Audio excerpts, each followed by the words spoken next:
Buenas tardes, queridos y queridas estudiantes del tercero medio A y tercero medio B. Les habla su profesor Gustavo Lara, profesor de la asignatura de Educación Ciudadana.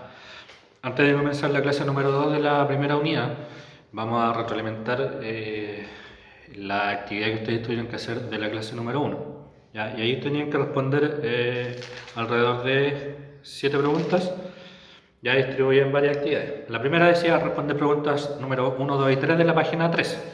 ¿Ya? La primera dice, ¿qué diferencia hay entre los recursos 1 y 3? ¿Ya?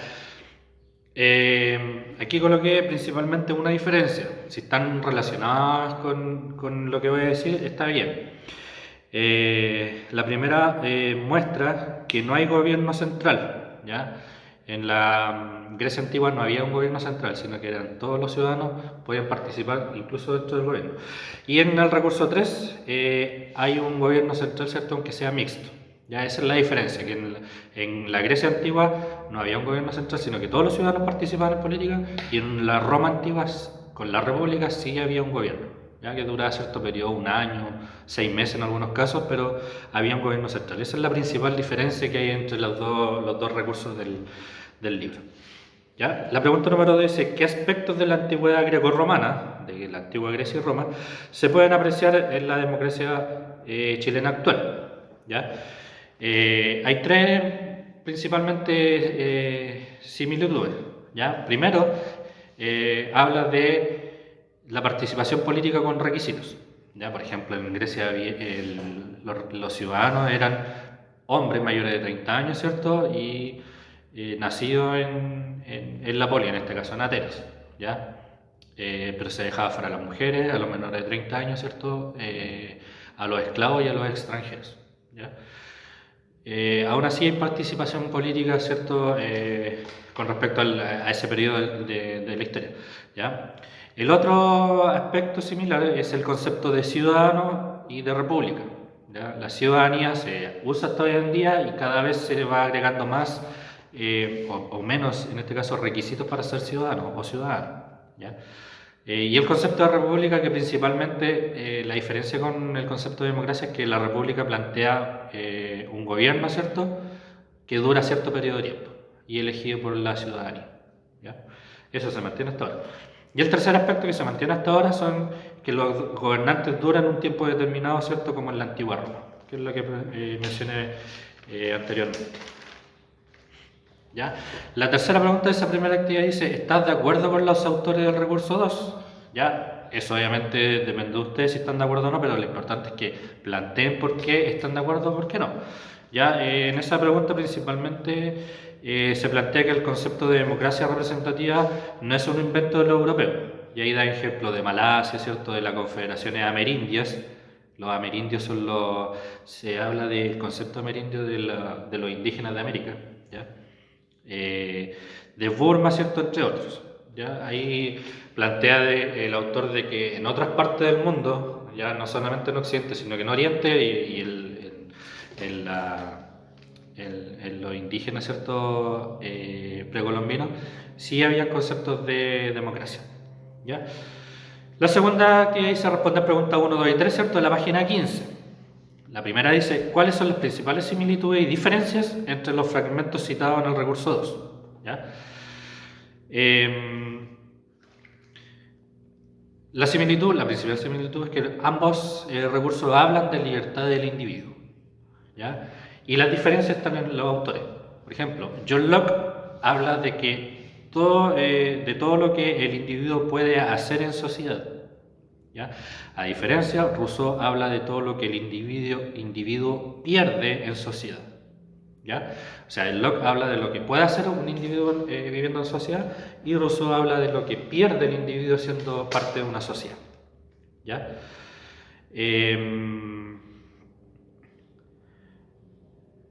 Según la segunda pregunta, ya de la página 15, dice, según Rousseau, no es compatible, ya que toda ley restringe y todo tipo de libertad, ya sea material, natural, civil o moral.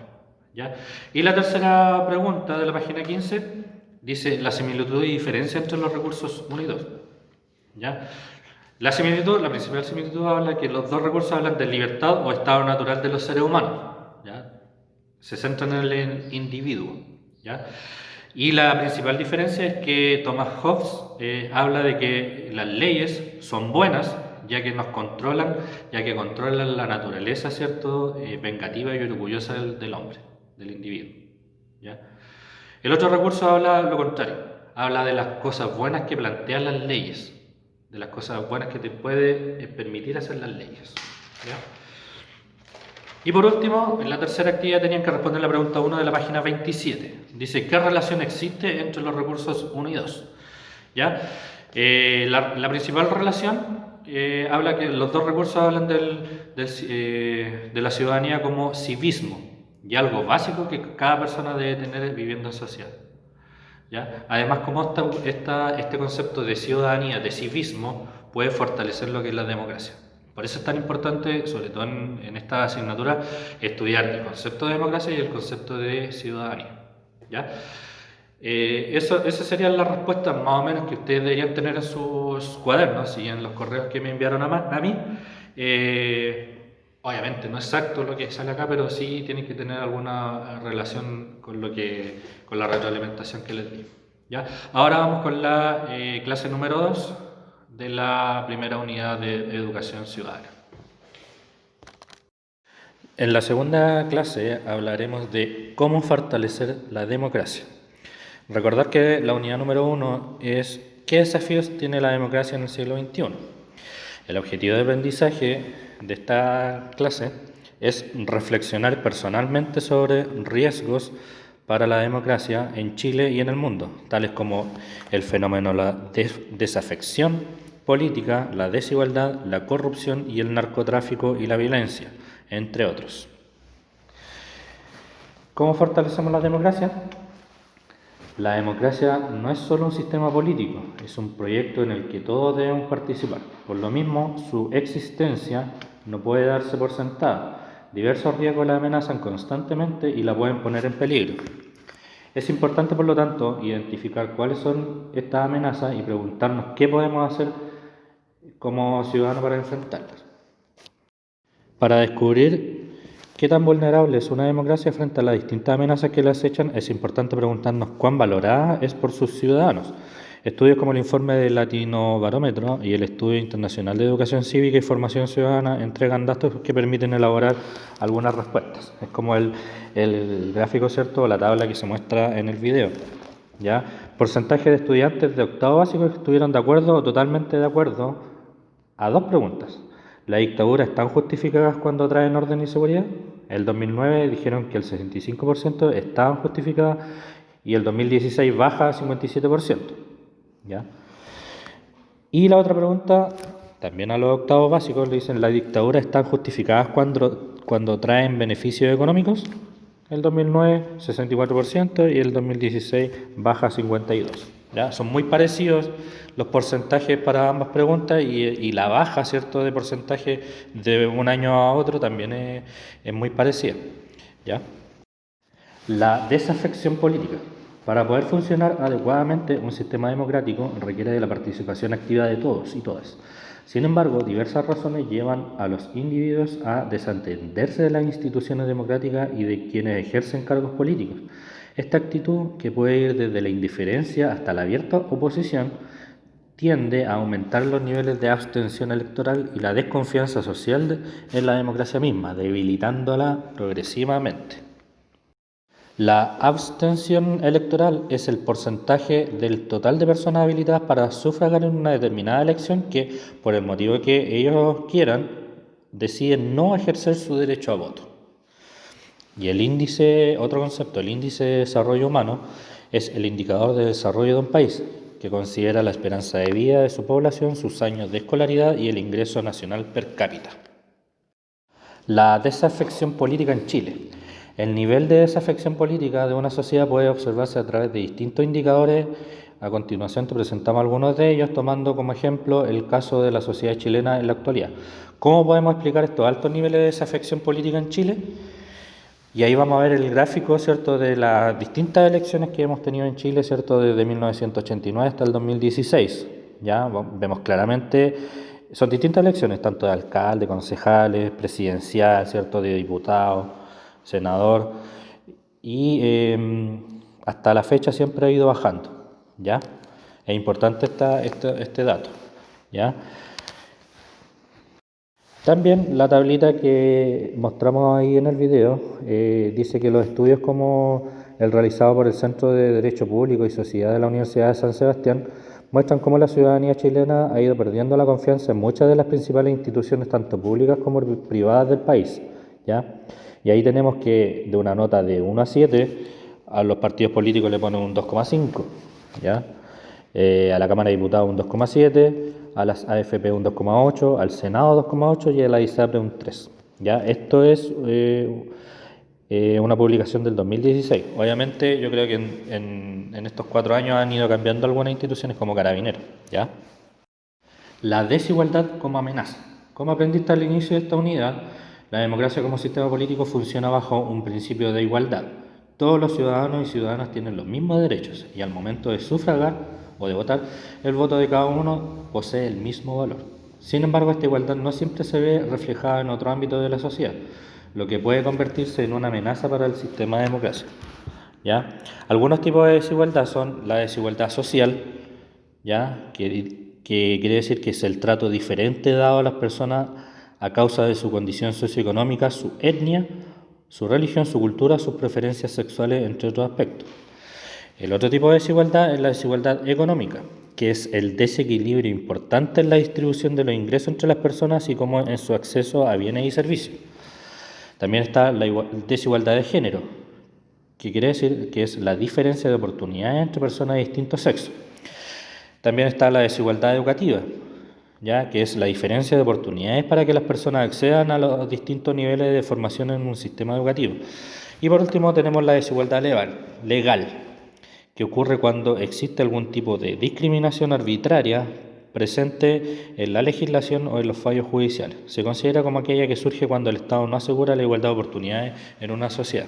Ya el claro ejemplo de esto último es el hijo del político Carlos Larraín, que atropella, ¿cierto?, estando ebrio en la séptima región y no le pasó nada, ¿ya? La amenaza de la corrupción política. El objetivo de un Estado democrático es alcanzar el mayor bienestar para todos quienes forman parte de él.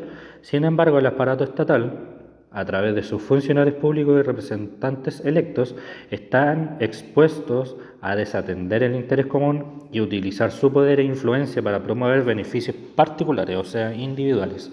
A este tipo de prácticas se le denomina corrupción política. Hay 4 tipos de corrupción política. Uno es el conocido por malversación de fondos públicos. Sucede cuando un funcionario se apropia o hace uso indebido de los fondos estatales que están a su disposición. ¿Ya? El segundo tipo de corrupción es el soborno. Ocurre cuando un funcionario público recibe dinero de parte de un privado con la finalidad de que el primero actúe beneficiando directamente al segundo. También está el tráfico de influencias. Sucede cuando un funcionario público utiliza su poder y cargo para obtener favores para sí o para sus cercanos. Y el cuarto tipo de corrupción es el nepotismo. Acontece cuando se otorga un empleo público a una persona por el solo hecho de ser pariente de otro funcionario público. Por último, tenemos el narcotráfico y sus amenazas.